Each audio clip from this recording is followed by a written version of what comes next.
الإخوة المواطنون، إننا ولله الحمد سائرون على محجة بيضاء، ليس لدينا أسرار وليس لدينا أمور تخفى على أبعد الناس، فسياستنا معروفة واتجاهنا واضح.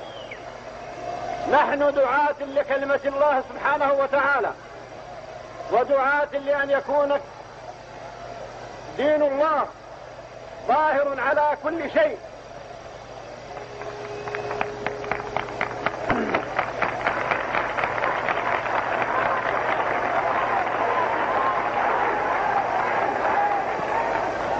لا يضيرنا في ذلك من تقول علينا بغير ما نقصد وبغير ما نعمل.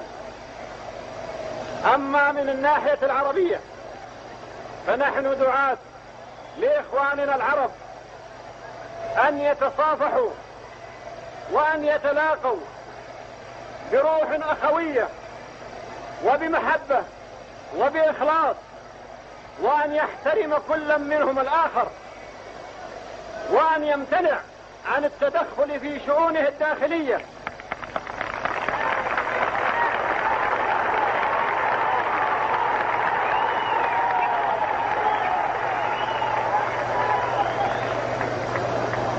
وأن يحصر كل بلد جهوده في أن يبني بلده، وأن يجلب الرخاء والسعادة والاطمئنان لشعبه. فهذا كل ما نريد من إخواننا العرب.